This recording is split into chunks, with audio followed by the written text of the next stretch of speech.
Hi friends, welcome back. Narendra Modi versus Arvind Kejriwal debate, the end. किसका? केजरीवाल का, आम आदमी पार्टी का। मेरे हिसाब से, ये इन्होंने नहीं लिखा, मैं बोल रही हूँ। व्हाट आप नहीं बोलेंगे, आपदा बोलेंगे। अब से मैं तो मोदी जी जैसे आपदा बोलते हैं ना। व्हाट आपदा लॉस मीन्स फॉर ऑपोजिशन। तो चलो वीडियो शुरू करते हैं। वीडियो शुरू करने से पहले जो नया चैनल है फिल्मी रिएक्ट, अगर उसको सब्सक्राइब नहीं किया तो उसको जल्दी से सब्सक्राइब कर लो। लिंक है चैनल का डिस्क्रिप्शन बॉक्स में। तो चलो अब जल्दी से वीडियो शुरू करते हैं। कट्टर ईमानदार वर्सेस अब की बार करप्शन फ्री सरकार।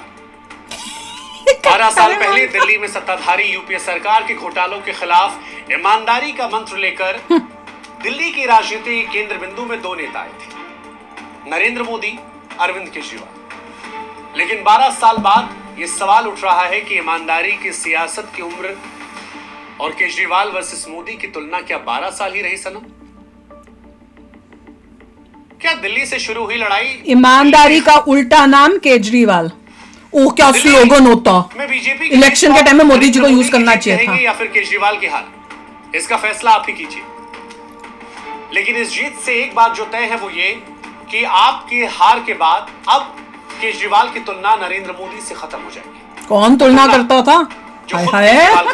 मैं नरेंद्र मोदी जी को कहना चाहता हूं, मोदी जी इस जन्म में तो आप हम ये सब जगह चल रहा है के अंदर आम आदमी पार्टी को आपको दूसरा जन्म लेना पड़ेगा। इस जन्म में तो नहीं हरा सकते आप आम आदमी पार्टी को दिल्ली में। दरअसल पूर्ण राज्य ना होने के बावजूद दिल्ली के मुख्यमंत्री की चर्चा हमेशा देश में रहती है।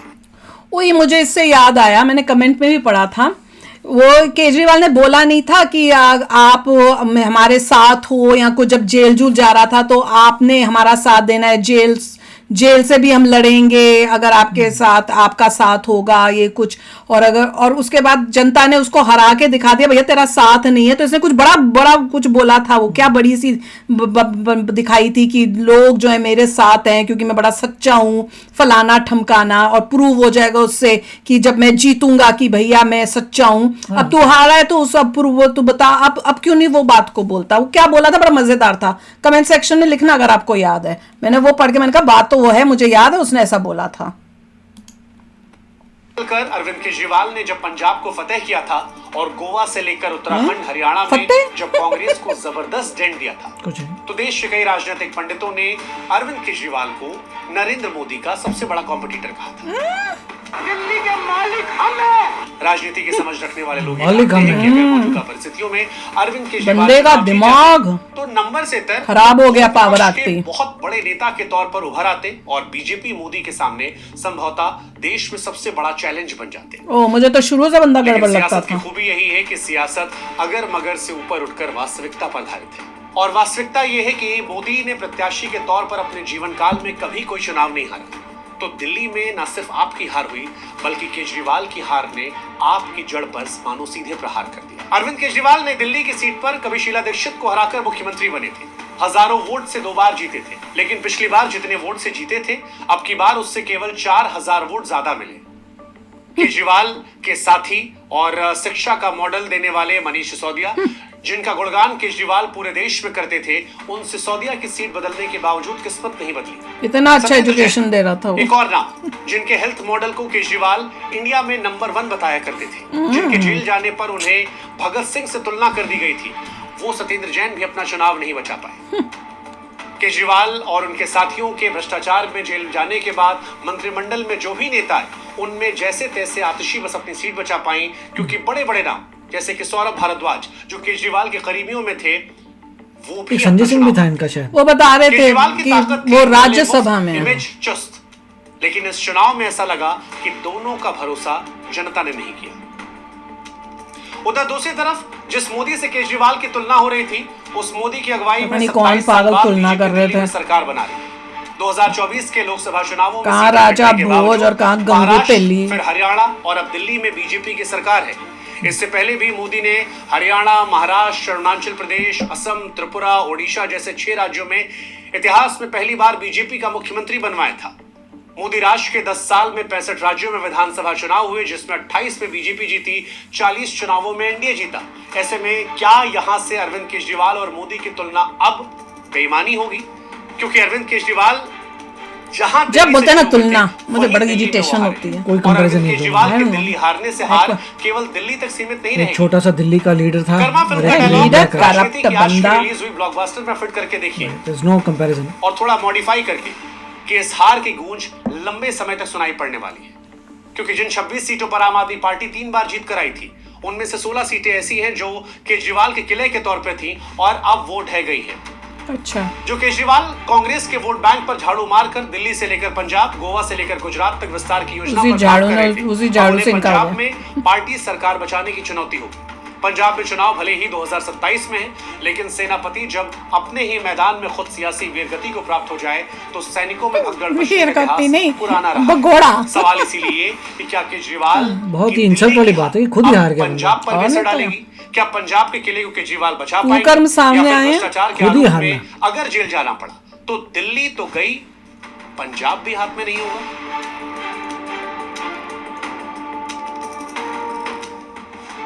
केजरीवाल की झाड़ू को तिनका तिनका जरा जरा करने में उसकी सहयोगी रही कांग्रेस का भी जमकर हाथ रहा। अगर आपके जहन में सवाल है कैसे, दोनों ही एक तो बता जैसे दें हैं कि 12 पार्टियां। सीटों पर आपकी हार का कारण सीधे कांग्रेस बनी, क्योंकि बीजेपी यहां जितने वोटों से जीती, कांग्रेस के वोटों से उसका अंतर कम रहा। खुद केजरीवाल का उदाहरण ले लीजिए। नई दिल्ली सीट पर केजरीवाल को 4089 वोटों से हार मिली, लेकिन इसी सीट पर कांग्रेस के संदीप दीक्षित को 4568 वोट मिले। ये था। केजरीवाल की हार का असर विपक्ष की बड़ी पार्टियों पर ऐसा भी नहीं कि पड़ा, सारा उसको क्योंकि मिला। हारे केजरीवाल है, लेकिन ऐसा लगता है कि झटका अखिलेश से लेकर उद्धव, शरद पवार से लेकर ममता सारे बनर्जी कांग्रेस तक वाले को जो लगा। उसको नहीं दे देते। क्योंकि इन तमाम नेताओं को लग रहा था कि केजरीवाल ने अगर दिल्ली में एक बार मोदी को फिर से रोक लिया तो एक तीर से दो शिकार हुए। पहला ये कि जहां लड़ाई कांग्रेस से होती है वहां तो बीजेपी जीत जाती है, लेकिन क्षेत्रीय दलों के सामने बीजेपी अजय नहीं रहती। हो गई। दूसरा ये कि कांग्रेस को किनारे करने में इंडिया गठबंधन ने मदद मिलेगी, लेकिन केजरीवाल की हार ने क्षत्रपों की उम्मीदों पर भी मानो पानी फेर दिया। दिल्ली में केजरीवाल की पार्टी की झाड़ू के तिनके बिखरे हैं, लेकिन तीलियां इंडिया झाड़ू नहीं था, वो जो होता है ना, वो विच वाला झाड़ू होता है ना, वो यूज हो रहा था इनका बेवकूफ बनाने में लोगों को। उमर अब्दुल्ला ने अरविंद केजरीवाल की हार का रुझान मिलते ही सबसे पहले तंज का कहवा पिला दिया और सोशल मीडिया पर लिखा कि और लड़ लो आपस में। उधर प्रियंका गांधी ने लगे हाथ केजरीवाल की हार के जख्मों पर नमक छिड़का और लिखा, people wanted a change, it was obvious, people were fed up, people voted लड़े फॉर क्यों थे चेंज। फिर?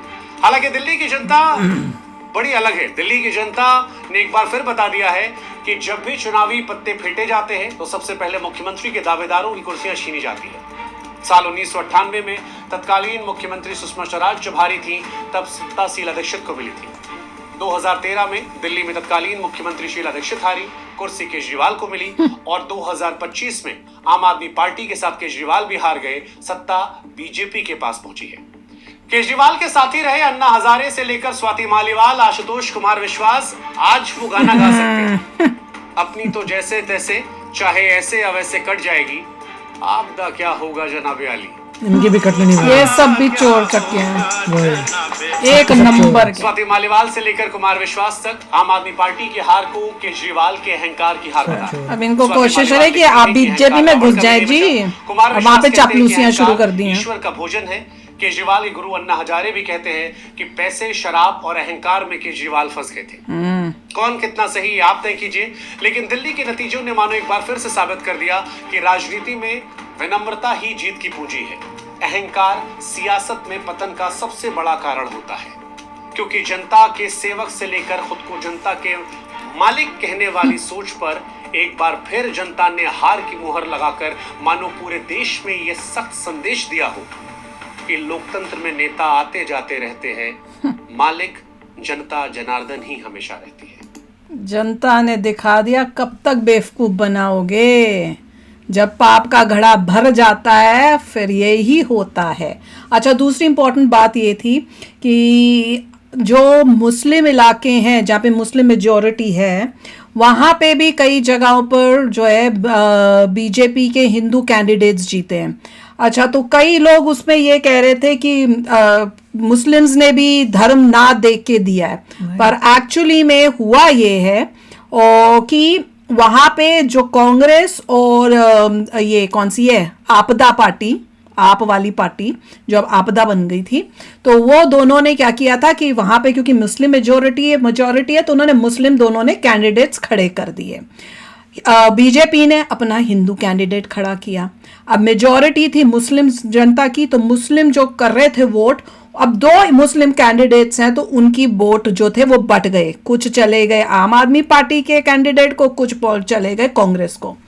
हिंदू ने जो बोला था ना कटोगे तो बटोगे, उसको फॉलो करके हिंदू जो कैंडिडेट खड़ा था बीजेपी का उसको दिया, तो उसको मिल गई मेजोरिटी, हिंदू कैंडिडेट जीत गया और वहां से जो थे दूसरे दोनों पार्टी जो है हार गई। तो अब क्या हो रहा है कि जो लोग जो हैं जो दिखाने की कोशिश करें, एक है कोई मुस्लिम जो याद एक आदमी जो बार बार कह रहा है मैंने वोट किया, वो झूठ बोल रहा है जहां तक मुझे लग रहा है, क्योंकि उसकी कई वीडियोस में देखो तो वो इतना एंटी बीजेपी बोलता है, कभी वो एंटी कांग्रेस बोलता है, और जिस तरह से उसको कई बारी बात सुनी है तो उसको यकीन नहीं होता कि वो वाकई में बीजेपी को वाला। तो ये एक चालाकी ये लोग खेलते हैं कि बोल देते हैं कि हम फलाने को वोट कर रहे हैं, करते गलत, अपने ही वो वोट है रिलीजन बेस्ड वोट देते हैं, और भैया कि अब बीजेपी जीत गई तो हम तो बोलेंगे हमने बीजेपी को, हमने तो सब दुनिया को यही बोला है, पर अंदर से वो अपने पक्के हैं, रिलीजन बेस्ड जैसा लग रहा है। पर इस बारी हिंदूज जो है वो जागे हैं, उन्होंने वही फॉलो किया कि भैया हिंदू एकता रखें, बहुत जरूरी था, बहुत जरूरी, नजर आ रहा था, बहुत जरूरी है। सो गुड डिसीजन खराब हो रही थी लोगों को, they had to do something. नहीं, बहुत ही प्रॉब्लमैटिक सिचुएशन आ जाएगी अगर कंट्रोल नहीं हुआ और प्रॉपर मैनेजमेंट नहीं हुआ। तो चलो यार, आप भी शेयर करना अपने थॉट्स, चलते हैं, मिलेंगे नेक्स्ट वीडियो में बहुत ही जल्द। Till then take care and bye bye. तो अगर आप मेरे इस चैनल पे नए हो तो जल्दी से सब्सक्राइब के बटन को हिट करो और बेल आइकन को क्लिक करो, ताकि आपको मेरा जब नया वीडियो मैं लगाऊं आपको उसके बारे में जल्दी से पता चल जाए।